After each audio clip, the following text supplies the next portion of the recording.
Hi guys, and welcome to Total Technik. Today we're back working on the Audi Q7, and in this video we're going to be doing a full front strut replacement. This is for cars without air suspension, the standard coilover spring type suspension. Let's get it done. Now just a quick note on the replacement of your front struts here. Usually it's a good idea to replace these in pairs because usually they'll be the similar age. So if yours has just had a broken spring or something like that, like this particular car has here, the chances are the other side of the car is not going to be very far behind. So it's a good idea to replace them ideally in pairs. Also, the other thing you'll find, if you've just replaced one, it'll be all nice and brand new, and so the ride height will be sitting a little bit higher than on the other side, which might be 10 plus years old, and that will have obviously a little bit of wear over the years, and that will definitely be sitting lower than a brand new one. That's going to throw your wheel alignment out.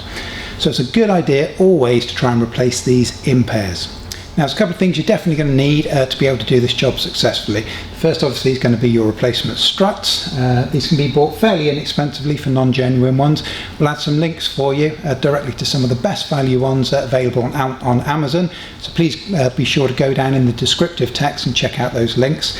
Additionally, you are going to need a separator tool, like a ball joint tie rod kind of separator tool. There's a really good kit that we'll be using in this video, which is great for kind of DIY work such as this, and again we'll put some Amazon links in the descriptive text below, so please support us and be sure to click on those links if you're going to be buying any of those parts. So first thing we need to do is jack the car up, get the wheel removed on the side of the car that we're going to be working on.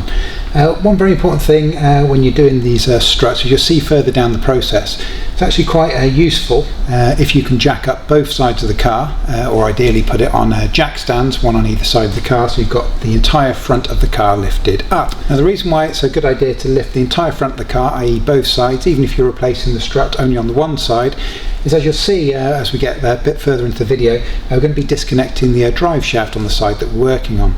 And the space can be quite limited to access the bolts that are in there, and it's quite useful to be able to zip round to the other side of the car and physically turn the wheel to turn the end of the drive shaft on the side that you're working on. So as you'll see later in the process, that can be really helpful. So first things first, before we take any weight off of the wheels here, we're just going to crack the wheel nuts off. Half a turn using our breaker bar. The reason why it's always a good idea to crack these nuts off whilst there's still weight on the wheel is obviously if you jacked it up first and then tried to do it, the wheel would want to spin and turn away from you. So do it with the weight still on the ground. Literally crack this off half a turn and then jack it up, and then they'll be really easy to take out once it's up in the air. So literally half a turn on each one, and just repeat the process for all 5. And just for the sake of speed and ease, we're going to be using our air gun to release these, so technically we don't need to leave the weight on the ground. So what I'm going to do, rather than jack it up right up into the air and then take these wheel bolts out, I'm going to lift it so that the wheel is just clear of the ground, just 10 millimeters or so. Then zip these out, and I can literally just slide this along rather than trying to wrestle it. It's a big 21-inch wheel, there's quite a lot of weight there, so it's a good idea if you can just get it just off the ground, slide it off, and then carry on lifting it to your working height.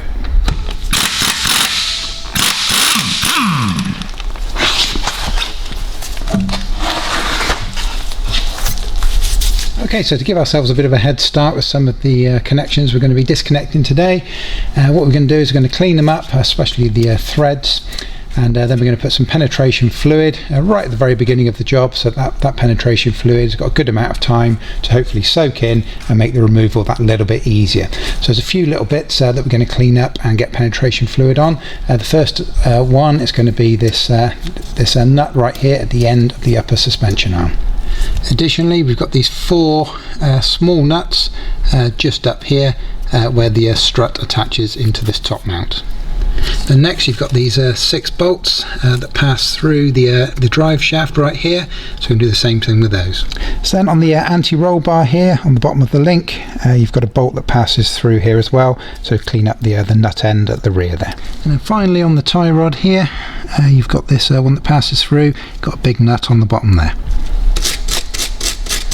Once you clean them up a little bit with your copper brush, just grab some penetration fluid. We're using Plus Gas, but there's hundreds of different brands of penetration fluid, things like Liquid Wrench, even WD-40 would do a fairly decent job. what you want to do is just put a generous amount on, and what this should do is this will seep into there and just start to loosen up the thread for you, and this can be really helpful. This can be the difference between sometimes struggling with a bolt or a nut for 10 minutes and it coming off first time, so it's well worth the extra couple of minutes just doing it in advance. So the first thing we're going to disconnect is this bolt that passes through your anti-roll bar link just here. This is the bolt end and this is the nut end, and it's obviously the nut side that we're going to be undoing. However, before we undo this arm will actually be removed later in the process, complete with the strut. And so what you want to be able to do is actually quite hard to access this front bolt with all this bracket and everything in the way. So that's why they kind of suggest that you take this arm out with the strut. However, when you come to fit it back in, you actually want to fit this arm back onto your new strut and then put the whole thing back in. So it's a good idea to take a measurement off of this so that we can set it at the correct torque in roughly the correct place before we remove it. So we're going to grab ourselves a pencil and just mark this up and give it a measure, make a note of that, and then when we come to put it back together, as you'll see later in the process, we can match that up and get it as accurate as we can for the reassembly. So I'm just going to put a very clear line, use my pencil straight across here, and then I'm going to measure the gap in there. So next we need to measure this distance. If I put that in across here, and obviously I've marked this at an angle that's in relation to itself, if that makes any sense. So you can see it's nothing to do with this angle here. So when you put this and measure it across, obviously you're not trying to measure the gap like this because that's not straight in relation to our line. Actually want to line it up with our line. I can see that's pretty much bang on 30 millimeters. So nice and easy to remember, so we'll match that when we reassemble. So this is size 18 on both ends, the bolt end and the nut end right there. And what you want to do is you want to stop this from spinning out, so you actually got to counter hold the other side. It likely won't move, but it's a good idea, so you don't want this spinning inside the rubber mounting there, to counter hold. So we've got our little breaker bar attached there with a size 18. Then we also need to turn it from the other side. To make it easy to get my air gun in, I've got one of these little kind of multi-angle extension, little universal extension things. So it's going to give me the space that I need. Very helpful little bit of kit. So I'm going to zip that with the air gun.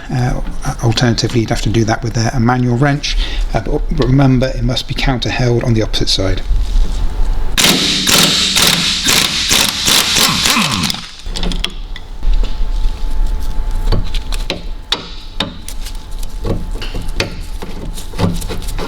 And then remove the bolt. If yours is a bit sticky, what you can do is you can grab yourself like a punch and punch it through from the rear there. This one's actually okay. So next thing we need to do is disconnect the drive shaft here. You've got these 6 spline headed bolts that are dotted around the outside, actually in pairs. They've got like a little metal brace between pairs, and there's 6 of those around the outside. And the reason that we need to disconnect these is when you have a look at this yourself, you've got the drive shaft here that passes through the kind of centre arm of the strut here at the bottom, and if you put your finger there, there's literally a gap of what, maybe half an inch to 3/4 of an inch. And when we drop this strut down, this strut needs to drop a fair amount, certainly more than half an inch to 3/4 of an inch. It needs to drop down probably an inch or 2 to be able to get it removed from the car. So we're disconnecting our drive shaft here. That will drop the drive shaft down. That will give us more space to drop the entire strut down at the end of the process. Quick tip for you: whenever you're working on these little spline headed bolts, grab yourself a hook tool and get rid of any, I mean these are pretty good, but if there's any kind of mud or dirt or rust in the middle of them, get that out, because when you put that spline bit in there, you want to make sure that spline bit can go as deep as possible into the head of this bolt, because you don't want to round these off, especially if they've got a bit of age to them. So any dirt, any rust, get your little hook tool in there, give them a good scrape, give them a good clean out, so that bit will go as far in as it possibly can. Now you'll likely find the easiest place to locate these from is on the opposite side to your caliper, kind of towards the rear of the car if you like. And they're a spline bit, which is on these 12-point bits. and this is a size 12, M12. And again, I'm going to be using my little universal adapter to help generate the angle for me. And I'm just going to put that in there. I'm going to make sure that that is as far seated, as I mentioned before, as possible. If you're not comfortable, it doesn't feel like it's gone in far enough, what you can do is just put the bit in there on its own, give it a bit of a tap with the hammer so you know that it's in as far as it can be, and then connect that on. That's obviously going to give me the space there to get my my air gun on, or a manual ratchet, and to start to undo these bolts.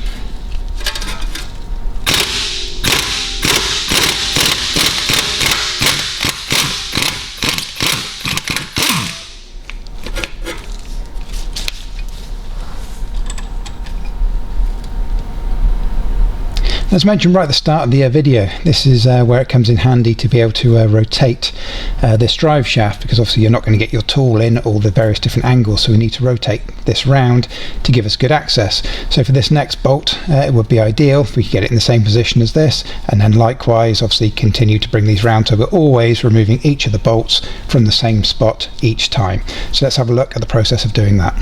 So all we need to do if we want this to move around, because the car is in park, the wheels are kind of locked in opposite directions.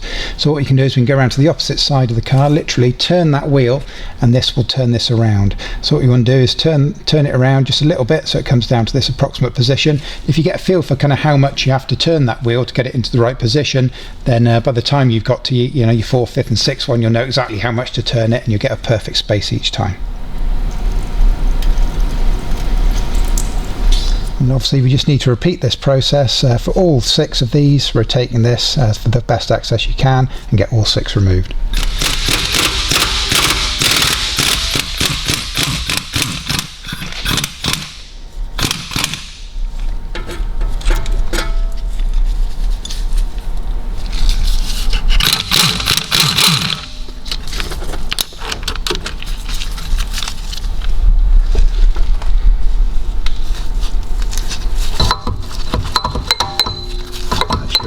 Drive shaft disconnected. So next we want to remove the nut here from the tie rod end. This is a size 21. So next up we're going to need a separator tool to help us separate that tie rod, push that end back up through. This is the kit that we're going to be using here today. This is a ball joint and tie rod tool. It's a good kind of entry-level kit. Comes with various tools in various sizes for various different jobs, and this can help you do loads of suspension work. All different types of things can be removed with these. If you don't have a set like this already, what we'll do is we'll add some links for you to some of the cheapest available ones to buy on Amazon, and we'll add that in the descriptive text below this video. Please be sure to check that out and support us along the way, but you're definitely going to need one of these tools to help push that tie rod back up. So let's get it done. So next we want to grab one of our separator tools. This is the smaller of the 2 that came in our kit. And one thing to point out as well, if you look at the end of the thread there, you can see they've got like a little point on the end of the thread just there. And that's because on the ends of these types of connections, they usually have a little hole. It's usually a Torx bit, as you see later in the process. But what that does, that little spike goes up inside the hole there, and that stops, when you put pressure on it, this from popping out kind of laterally either way. So what we want to do is get this set up, and then we'll start to put some pressure on it. So just slide the tool on, get it as aligned with the thread as possible. There's good. And then what we're going to do is we'll grab our wrench and start to apply some pressure. A couple of tips for you if you haven't done these kind of joints before, or used a tool like this. This generates a lot of pressure when you tighten this up, and when they go, it actually pops or it snaps, and it's quite loud. It kind of first time it happened to you, you'd probably think that something's snapped or something like that. It can be quite dramatic. So just be prepared when it does pop, that it will be a loud snap. You might think something's broken. It hasn't. That's kind of a normal part of the process. Another thing we must point out is because these are quite dramatic and they pop really quickly, you must wear safety goggles, and you should be wearing ear protection as well because it's very loud when it goes. So it's a size 19 on this one. What you want to do is just put it on and start slowly applying pressure.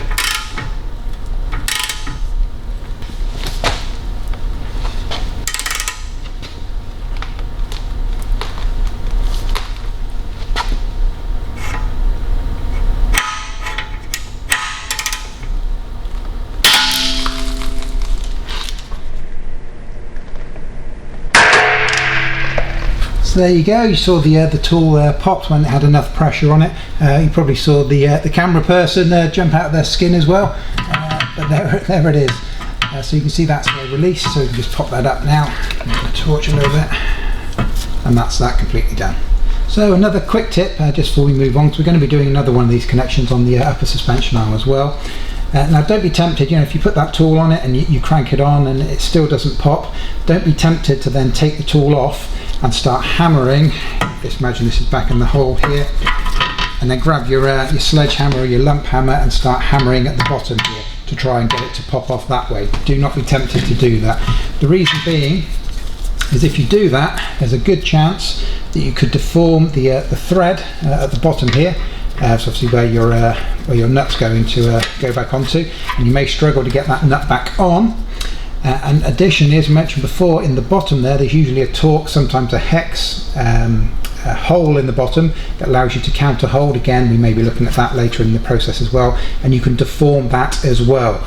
So it might seem, oh, it's a good idea, let's grab my hammer and start hitting it. It can lead to all sorts of problems further down the line. Don't be tempted, use the proper tool, stick with it, keep that pressure applying, and just be patient with it. Eventually it will go. So next up, on your upper suspension arm here, you may, depending on what side of the car you're working on, have a level sensor tucked in just in the back here. We're working on the right hand side of the car, and as you can see we don't have one here. However, we did also luckily film that portion on the left hand side when we were doing that job earlier. So we'll add that footage in now for you, but assuming that you do have that level sensor, depending on what side you're working on, we need to get that disconnected next.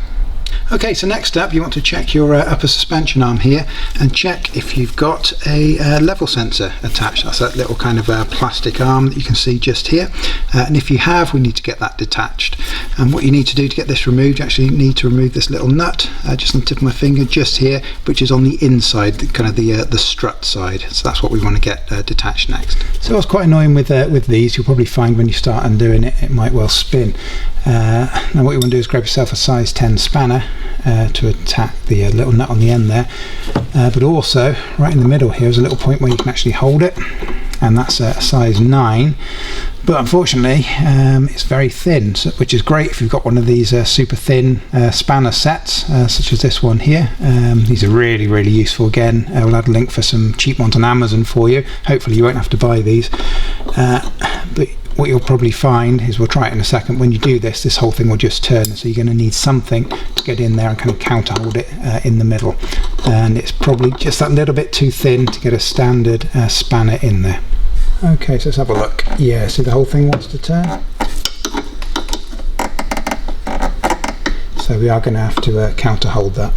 Yeah, and that standard width, size 9, is definitely not going to cut it, unfortunately. So that's going to be a bit of a pain. For a DIY job, you are going to need a very thin spanner such as this.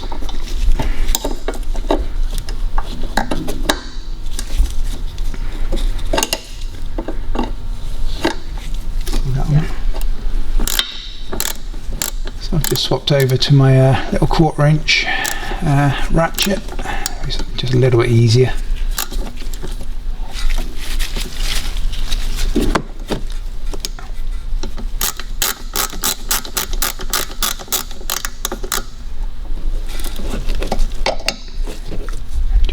The arm just like that.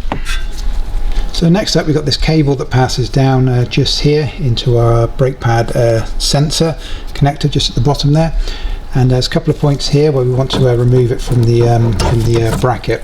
once at the top there and the second one just here as well. The reason being is when we come to remove the strut, we need to kind of be able to fold this down to give us a little bit more space. This one can be a little bit harder to get out. It pushes out from the back, so I might just grab a little bit of a lever just to help me pop that out. So next, turn your hub here until one of the holes is at the top. Grab one of your wheel bolts and screw that in by hand a few times. And there's a technical reason for this that we're going to be looking at right now. Okay, so the reason we put this wheel bolt back in is when we're disassembling all of this hub, the whole thing's going to want to kind of drop forward, and so we have to be able to support that. In the Audi workshop manual, they of course have a dedicated tool for this, which is a special kind of jack with a special head adapter that actually links on to the underside of the wheel bolt just there. We don't have that, so we need to improvise. Now what you want to do is that obviously we're going to grab a piece of wood here to do this, and we're going to jack it up to this point. The reason being is you want some control later down the line to be able to lower it back down to create the angles that we're going to need to help us get the strut removed. So this is just really to support the weight. So we've got our jack in at the bottom there, just for the moment. And again, you don't want to actually lift anything. You don't want to start pushing up. So you want to get it so it's just in there, and then stop. You don't want to actually start lifting the thing up. And this is just purely for support. So next we need to remove the bolt from the upper suspension arm just here. This is a size 18, and again I'm going to use my little universal joint here just to give me a bit of a better angle, and I'll probably kind of attack it from somewhere in here.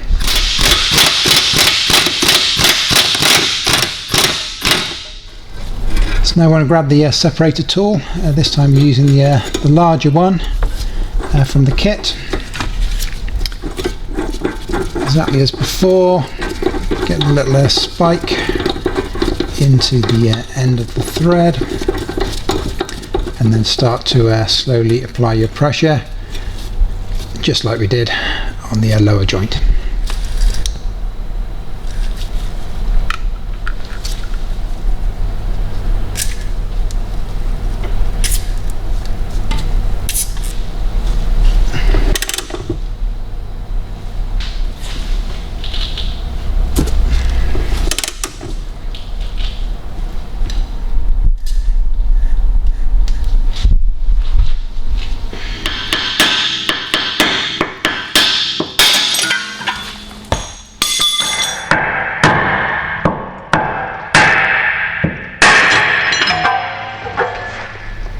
So our one was on particularly tight, so another little tip for you. We kind of kept screwing it on for it's about as tight as we could go realistically with a 24-inch breaker bar, and it still wouldn't move. So then next thing that we did is gave it some gentle taps on the front here. Don't be tempted to start hammering on the bottom, to remove the tool and start hammering on the bottom of this. A few short sharp knocks just onto the front of the suspension arm. Again, you're not trying to batter it, just some nice short sharp taps, and what that can do is it can just kind of help break this seal in here and just help that pressure that you've already built up to do its job. So if you do get stuck, just try a few little taps on there whilst this is under as much pressure as you can get it. Just be careful, because again, you don't want this popping off in your face. Just do it from a distance, work from a distance, good few taps just on the front there. So next up, you want to grab yourself a size 13, and we're going to be attacking these 4 nuts at the top here.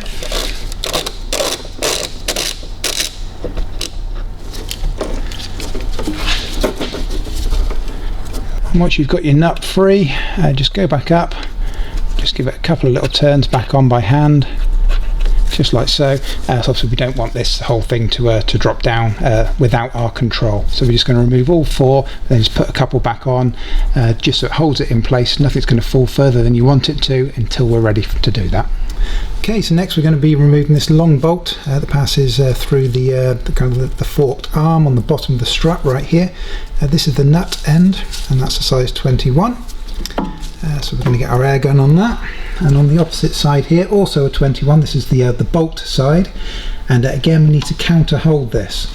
So I've just got a breaker bar here, so I'm going to counter hold this, because again you don't want this bolt spinning off inside the rubber boot on your lower suspension arm here.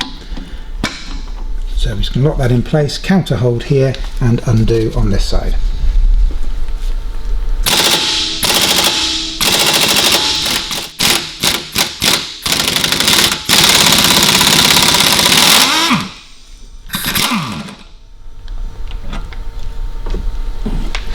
Now grab your punch and give it a bit of a tap with a hammer. You need to knock that bolt out through to the other side.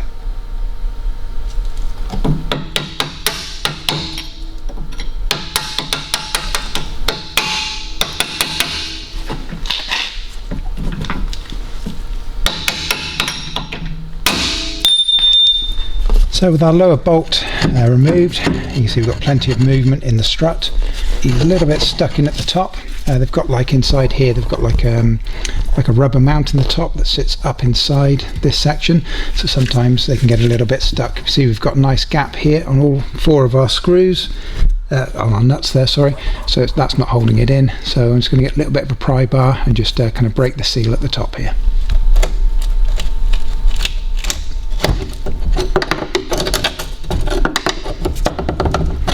So this is lowered down now, it's now sat on the lowest of the nuts here. So what I'm going to do is I'm going to check which one has the most thread visible, which is kind of this rear one for me on this side. I'm going to remove the other 3, drop that down a little bit more, just so I'm ready and I'm keeping control of it. So I can get rid of the 3, leave the one with the most exposed thread at the back, leave that one on, pull it down a bit further.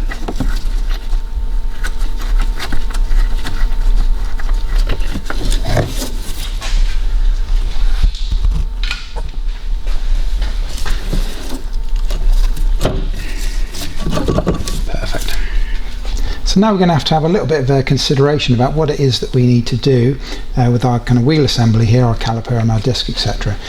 Now remember, we've got this on a jack, so we can actually lower that jack a little bit, and that's going to give us a bit more of an angle, because what you'll find is when this strut's ready to come out, it's in there pretty tight, there's not a lot of space, so you've kind of got to manipulate this, but you only want to manipulate this, as per the Audi workshop, as much as you need to get it removed. So you don't want to leave this thing kind of hanging off, you know, 45 degrees or whatever.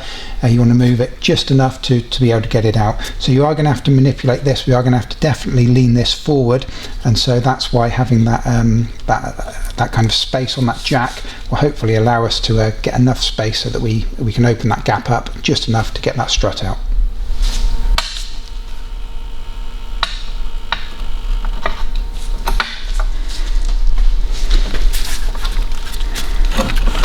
So we've just dropped that down as low as we can on our setup. Our jack is now fully compressed there on the floor. As you can see, we're starting to get a bit of an angle there. So hopefully, yeah, we've got a little bit of manipulation there, which is what we require to hopefully be able to get that strut out. So I've got my final bolt here. Now the weight of the strut is now resting on it, which is the whole purpose of that.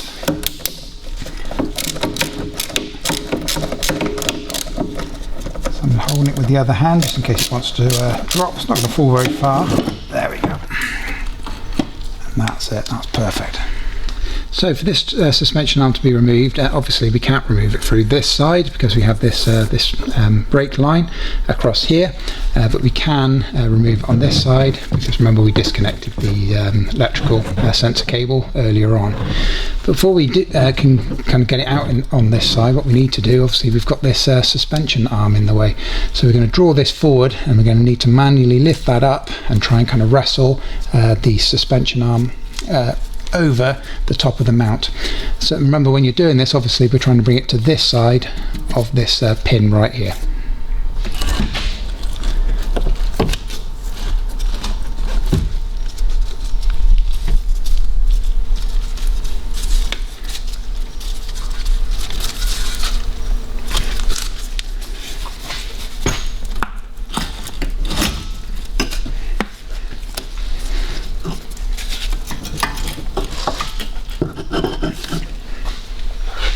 So you can see we've just got it past the upper suspension arm there. That's perfect. So now what we're going to do is we're going to try and angle the bottom of it out. So you've got the fork that sits over the drive shaft. So you're going to try and angle this whole strut backwards. And be careful of your sensor cable right here. Try and angle that whole thing backwards, and as it goes backwards we should hopefully find it will come out in this direction.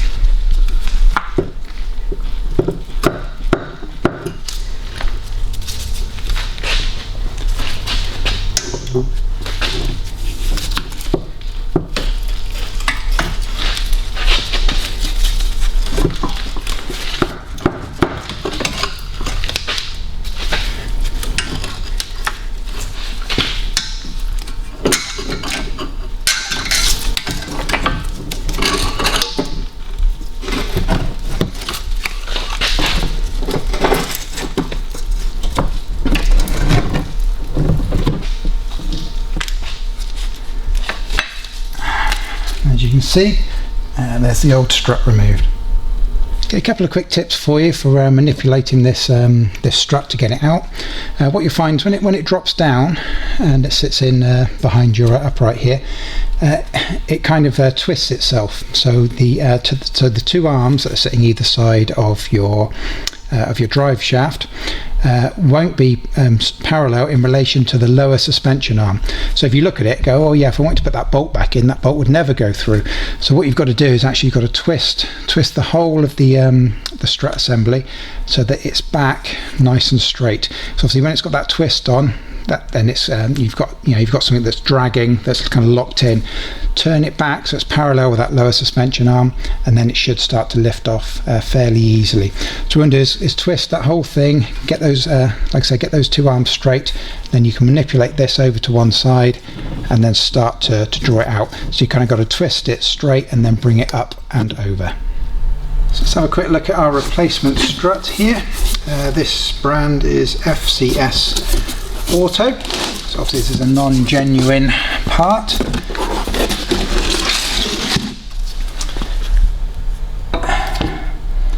Now obviously if you only want to replace your old strut here with a genuine Audi one, then of course it's going to be a lot more expensive. These non-genuine ones I think were somewhere, I can't remember the exact price, somewhere about the $150 range. About 130 to 150 pounds, somewhere in that kind of range. We'll add some links for you to some of the best value ones you can buy on Amazon. Please go down and check those out in the descriptive text. Click on those, support us if you can, if you're definitely going to be buying these. Now your other option, of course, if you don't want to replace with a brand new replacement strut, is you could have a go at just replacing the spring. We can see the broken spring rattling around in there. However, that said, it's a fairly involved job, and you do need some specialist tools. You're going to need some spring compressors, because the spring has to be compressed before you even vaguely attempt to take this end off. That's for safety. And then when you want to take the end off, you actually need a specialist tool to dismount this, so you can take this top mount off, take it all apart, put it all back together again. It is quite involved. And also the other thing is inside this strut here, down the middle, of course, you've got kind of the gas lift section of it. It's not just a spring, it's like a giant gas lift as well. It's very similar, like a super version of what you have on your tailgate or your boot if you've got an Avant. That kind of gas strut, or under your bonnet, just a standard gas strut. This is like a big version of that, surrounded by a spring. And of course this section will also be worn out. So if you're replacing just the spring, but the rest of the assembly is like 10 plus years old, then chances are this is not going to have much life left in it anyway, and so you're kind of putting a plaster on it. So there's a couple of things to bear in mind. Yes, it is possible, but it might be quite involved. Nothing to mention if you've got an aftermarket one like this, you might be looking at it and going, okay, well this is quite small here. This is definitely a lot larger. I'm worried that this might not fit up inside the mount at the top there. Yes, it will, because this is actually very soft. So there's a lot of give in that. So as you put that up into that hole and start to compress it using the bolts here, that will squash down. So that's no issue at all. That's designed specifically to be like that. So if it looks bigger at this stage, don't panic, that will compress. Now before we can look at refitting this back into the car, of course we've got our anti-roll bar linkage here, And as we mentioned right at the start, remember we took that measurement. So now's the time we're going to get this dismounted, and then we're going to reattach it onto there, match up that gap where that pencil line is, so we can get it in as close to the correct position as possible. And then we're going to get it tightened up to the correct factory spec, so that's completely ready to go back in. And once it's in, you don't have to be messing around with this bolt anymore. So again, I'm just going to give this a quick bit of a clean up and get some penetration fluid on it before I try and remove this nut. Okay, so to remove this bolt, we've got the nut side on here. They're both size 18. Again, you want to counter hold this. As this is now loose from the car, please be careful when you're doing this. Depends what side you're working on. Work it out before you start. Obviously this is going to be undoing in this direction, so the bolt will be turning in this direction. So with my counter hold there, if something went wrong, the actual handle would be turned down towards the floor. But just be careful with it, depending on kind of what orientation you're working on. What you don't want to do is, especially if you're working with air tools, is have your face over something like this, over your breaker bar, and then to suddenly have that flick up and smack you in the face. So whatever you do, just make sure you're working on the opposite side of it. You haven't got your face over here. And you can avoid that usually by working out which direction it's going to go anyway. So like in this direction, if something were to go wrong, that would just go down to the floor anyway. So again, a counter hold and just get this removed.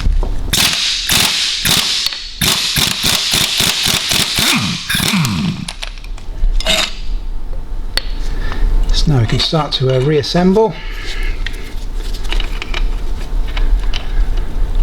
And what we're going to do is get this so that it's tightened up, but there's still a tiny bit of movement in it. And then of course what we want to do is make sure we measure this just here and get that matched up to where it was before.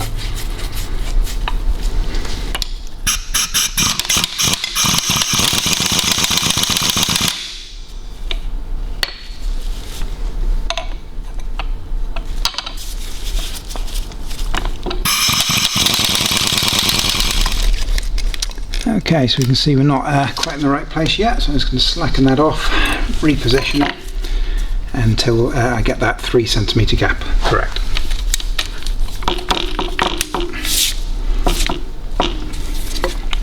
So just to help get this right, just put something in there. I've just got a pry bar here, and what we can do is we can measure this gap again.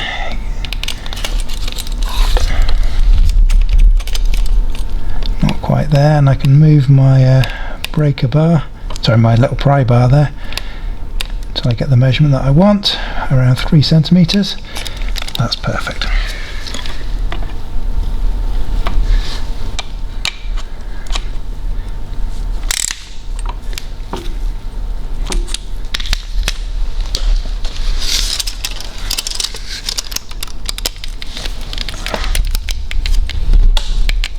Yep, we're still exactly at 3 centimeters. Perfect.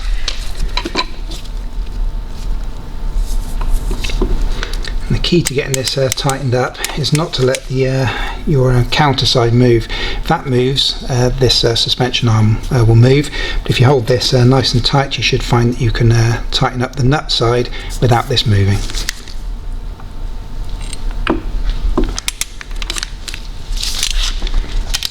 And get your torque wrench, and we're going to torque this up to the correct specification, which is 110 Newton meters.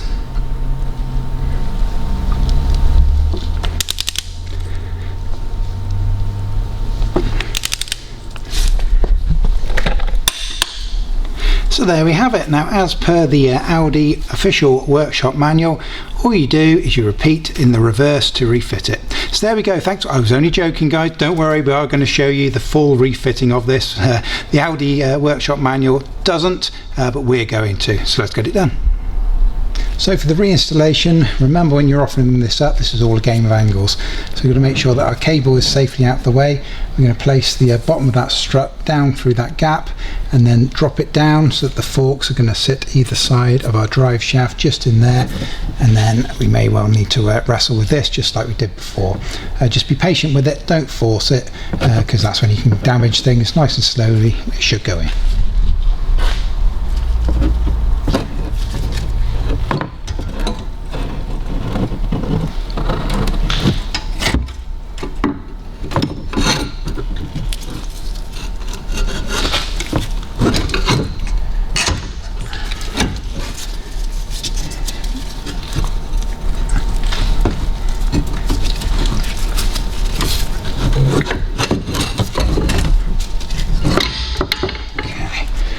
So as we went in there, we just needed to make sure that the arms were sat either side. It was kind of getting caught in this little groove here, so to get the angles. So now we've got the arms in either side, and the strut is sat on top of the drive shaft. So now we start our manipulation at the top here, lifting the upper suspension arm. There it is, perfect. So to connect this back up, I just lift this up and show you a second. When you align those, like so, what you'll find at the bottom, when you want to put this one out, here's the hole in the lower suspension arm, about an inch apart. So what we need to do is manipulate, I'll just drop that back down, manipulate this lower suspension arm. So we're going to have to lift this whole assembly up, and that will draw it up and forward a little bit so that we can get that somewhere near aligned.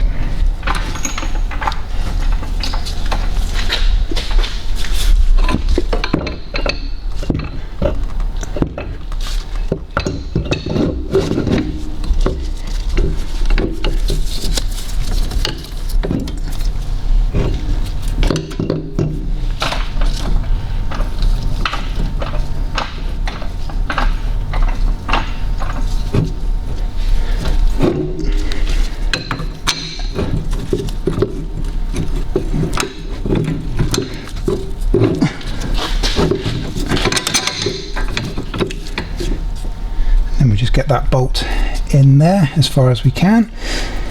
We might need to manipulate it a little bit more to get it through the other side. And at the top here, we've ensured that our threads are definitely within the mount. Obviously that whole thing is going to move up as we progress, but we want to make sure that these haven't slipped out. So next we're going to lift the assembly up, close this gap at the top, till there we go. We get a couple of the little nuts exposed there, sorry, the little threads. What we want to do is get our nuts back on there, just finger tight for the time being.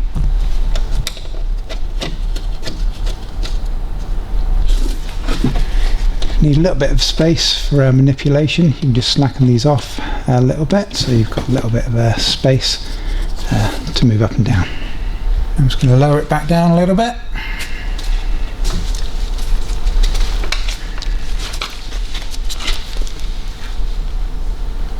We can see we're starting to get slightly better alignment there, and you have to kind of manipulate it. So why we've jacked it up and put the bolts on the top is that now that we lower this, obviously the whole thing is not going to move up and down. So we can see we've almost got this, so with a little bit of manipulation we should be able to tap that through. And you should find once you've got the height about right, you should have enough manipulation in the strut itself to straighten it up and tap that through.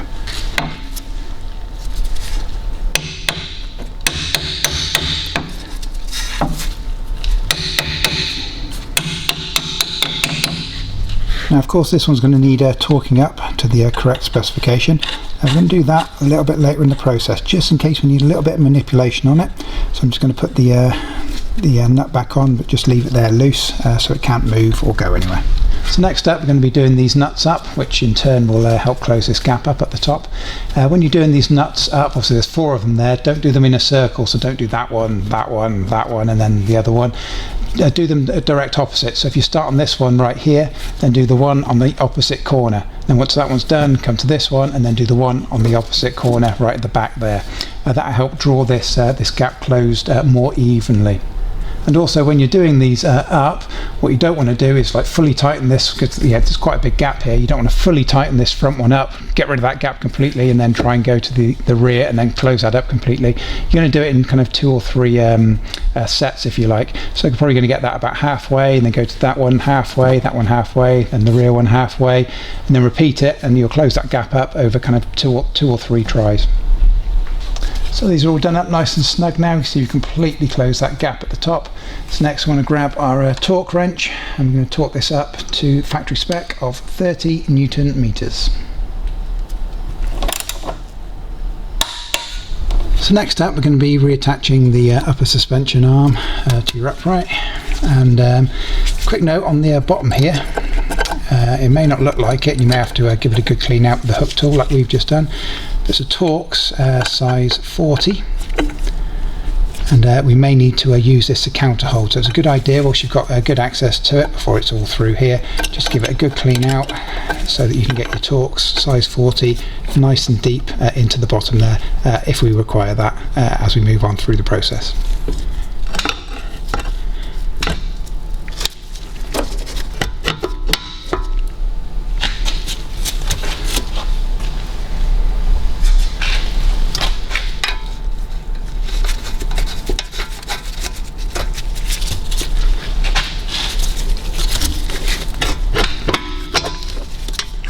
So just putting that through, I'm just going to get that, start to get that tightened up. Start by hand, get as far as we can by hand, which is about there. Okay, now a quick note on how these work. This you'll find will free spin, so you'll get to a point of tightening this up, and then you might well find that the actual pin passing through here, you'll see it just below the boot starting to turn. There it goes, so it's just like that. So this is where the counter hold comes in, and that's why it's required. So this Torx bit in at the bottom will allow you to counter hold whilst you do this up. Now what I'm going to use here, I've got a set of these through spanners. These are really helpful, because what you can actually do is put that on and put that on in there at the same time, and then carry on tightening it up. However, you can also, of course, just put that in there and just use a normal spanner at this stage. And what you'll find is once that's nice and snug and nice and tight, that kind of cone sits in there, becomes tight, and then it will naturally stop spinning. So when you come to torque it up, you won't have to counter hold or anything like that. These are really useful. Again, we'll put some links for you to some of these on Amazon. We're also going to use these on the lower one as well, as you'll see later on. Really nice bit of kit to have.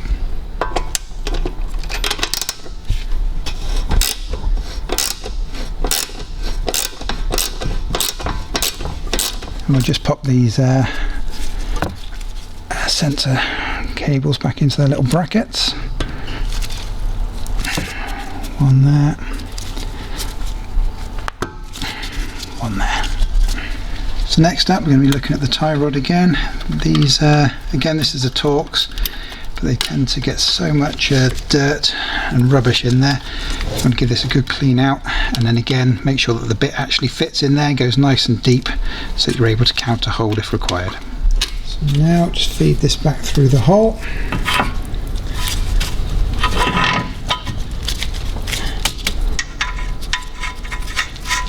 And again putting the nut back on, just like we did with the upper suspension arm.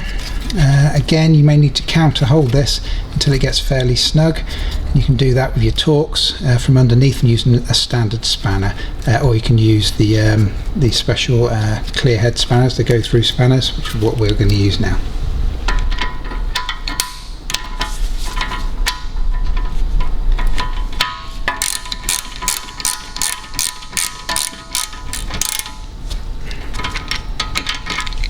Now we can go back up to our upper suspension arm, get our torque wrench and put this up to 85 Newton meters.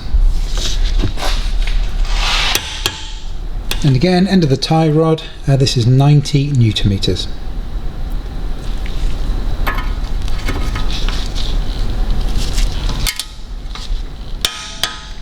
So our next stage is to reconnect the drive shaft. Remember, they have these little plates that sit between the pairs, and it's easy to find out which ones were which. You can clearly see the pattern of where this was sat before, so that one's going to go there. So we're going to get all 6 of these replaced.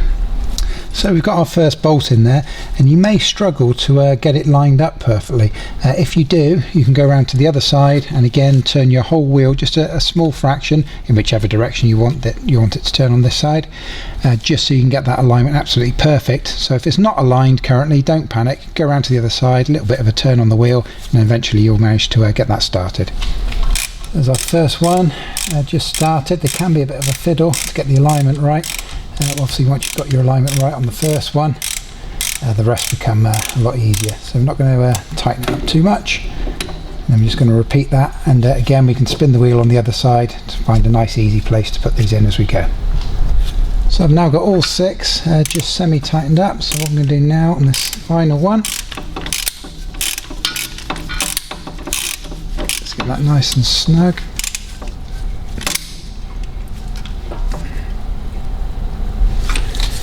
Ready for torquing. And then what I'm going to do before I do the next one, again I'm not going to go around in a circle straight away.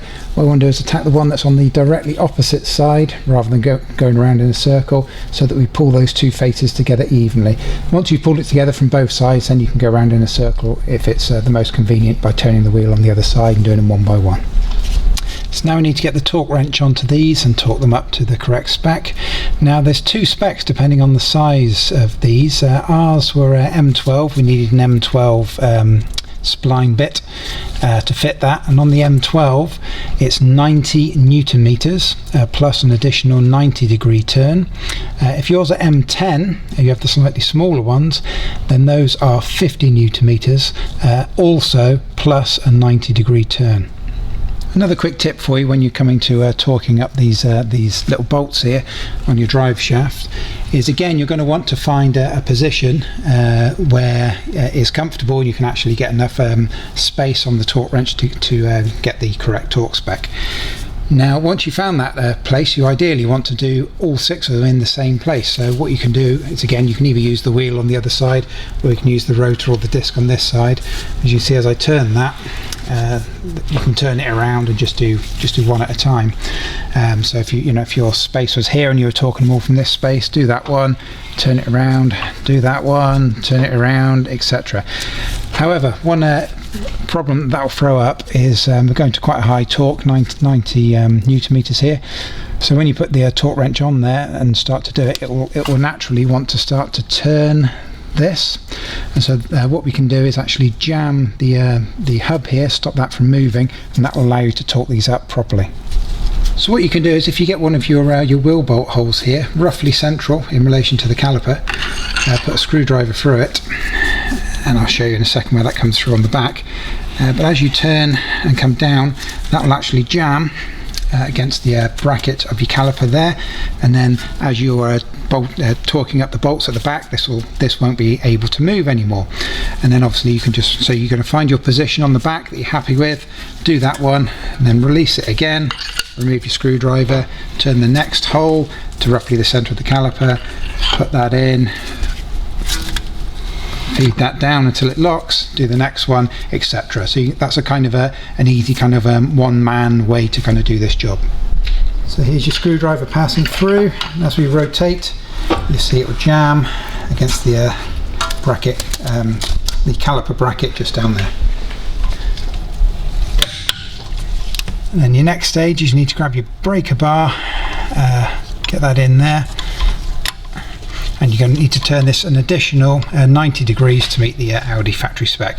It's pretty tough on these, to be honest, and you may well be enough. I mean, 90 Newton meters is quite a bit, but if you want to put another 90 degrees on there as per the spec, you can, but remember, you're only going to get, because you've got limited space, you're only going to get a little bit of a turn each time, so you're going to have to approximate what that 90 degrees will be with each small adjustment on the breaker bar.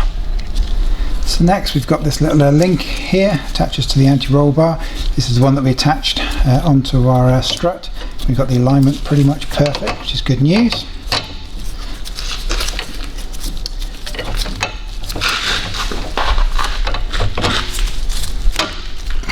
There we go. And the nut goes on the rear. Okay, so you need a size 18 on either side. Remember, we're going to counter hold on the opposite side, and we're going to torque up the nut side to 110 Newton meters.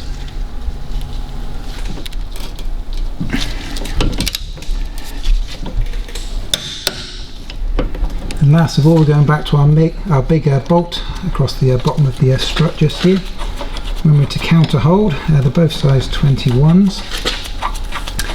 And we need to torque this up to the correct spec, and on this the spec is 150 Newton meters plus an additional 90 degrees.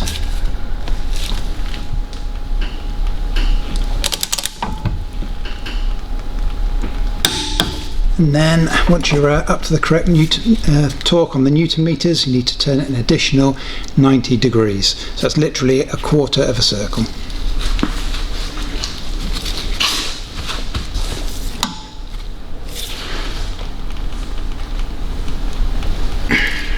So there we have it, guys. Our new strut is now in place. Everything's back together. Everything is tightened up to the correct torque specification. So we can consider that job done. Obviously you need to refit your wheel, and you should be back on the road. One important thing to point out, whenever you do any work on any of your major components in your suspension system, be that struts, springs, arms, all that type of stuff, is that when you've replaced it, the suspension system is going to be in a very slightly different position to how it was before. And so an unfortunate part of any kind of a suspension job is you will need to take your car in for a wheel alignment, because almost certainly when you've done major work such as we've done here, that will alter the geometry on your suspension system.